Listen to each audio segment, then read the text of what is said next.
started working as a babysitter when I was 16 to save up for a car.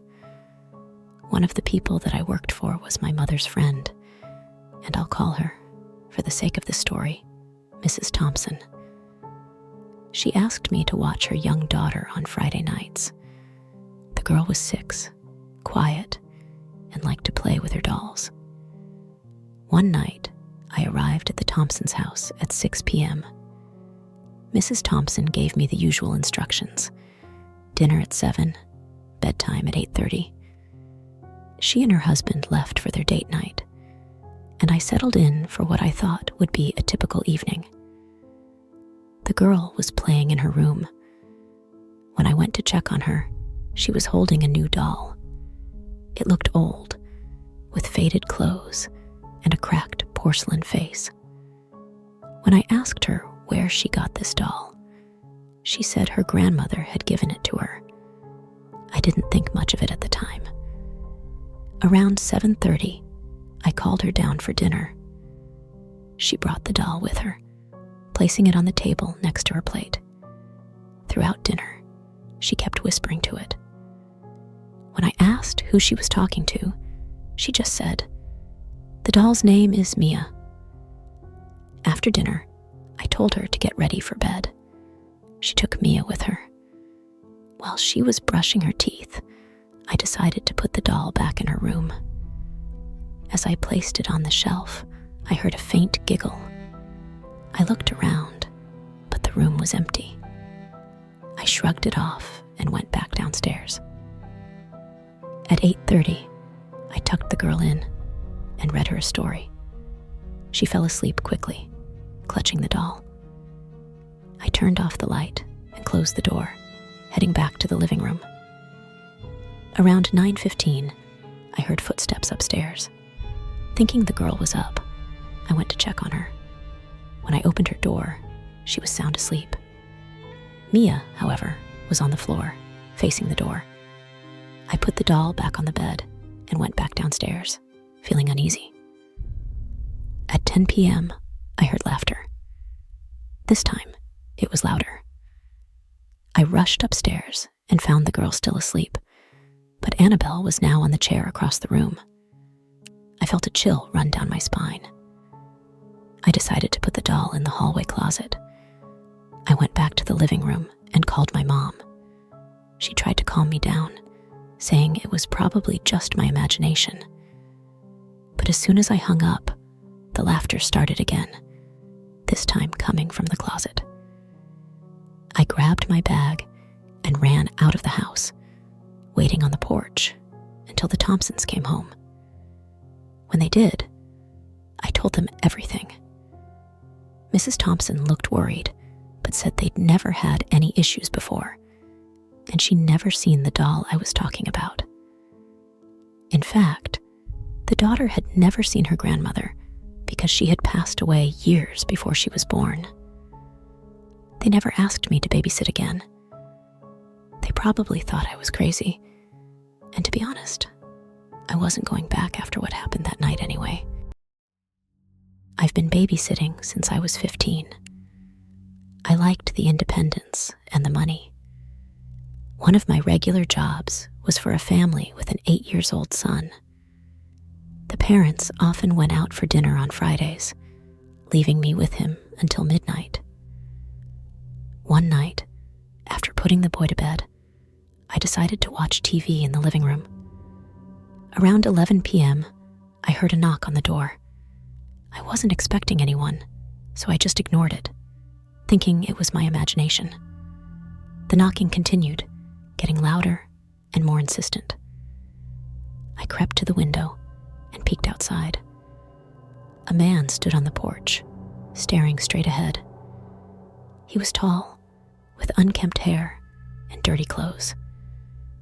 He didn't look like someone from the neighborhood. I backed away from the window and grabbed my phone. Just as I was about to call the parents, the man started pounding on the door. He was shouting now, but his words were muffled. I was terrified he would break in. I called 911, trying to keep my voice steady. The operator told me to stay on the line until the police arrived. The man continued banging on the door, now screaming incoherently. I was scared he would wake the boy. The police arrived within minutes, but it felt like hours. The man was gone by the time they got there. They searched the area, but found no trace of him. They assured me they would patrol the neighborhood and left.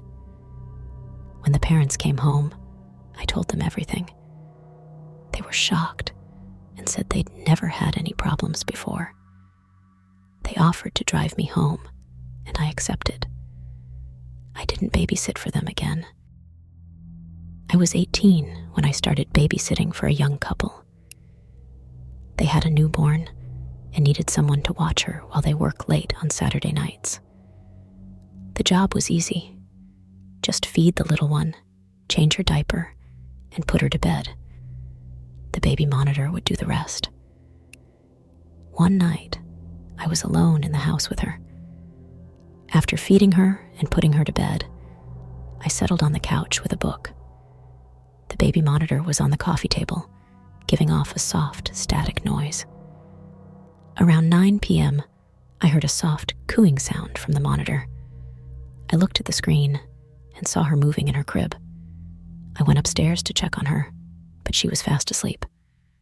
I brushed it off and went back downstairs. A little while later, I heard whispering. It was faint, but it sent a chill down my spine. I looked at the monitor again, but the screen was blank. I went upstairs again, and everything seemed normal. I started to feel paranoid, but told myself it was nothing. Not for long, the whispering came back, louder this time. I stared at the monitor, trying to make out the words. It sounded like a woman's voice, but I couldn't understand what she was saying.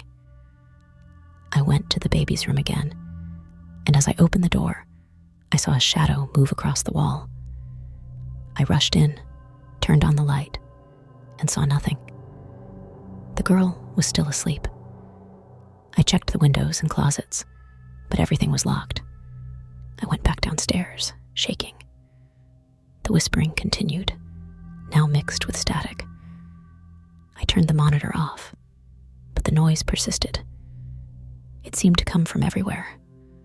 I felt trapped, scared to leave the girl alone, but too terrified to stay. I called the parents, trying to sound calm. They said they'd be home soon. I sat on the couch, clutching my phone, listening to the whispers. When they arrived, I told them everything. They checked the house but found nothing. They reassured me it was just the old monitor acting up, but I never believed that this was the reason.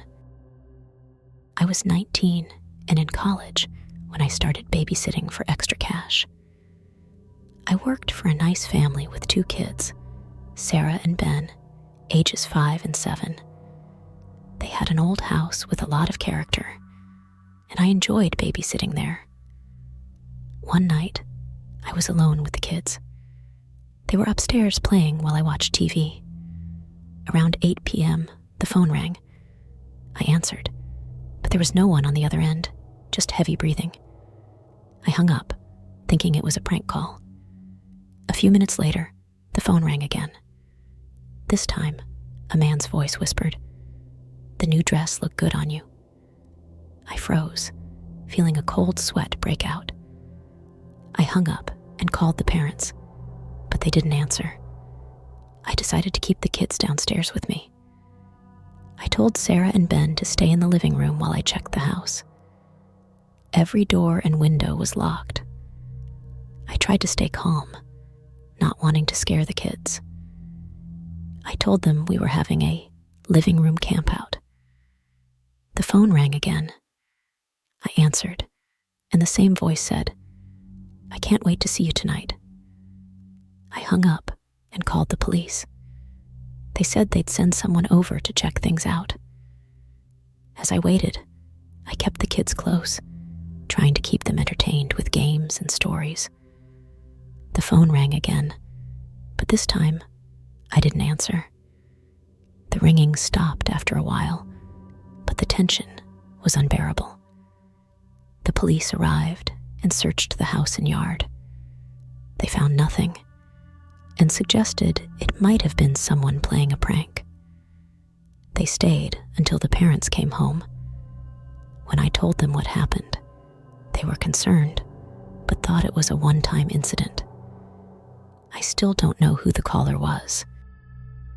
I got this babysitting job through a neighbor. The family had a young boy, about 7 years old. They lived in an old house that had a basement, which I always found a bit creepy. I'd been babysitting for them for a few months when something really strange happened.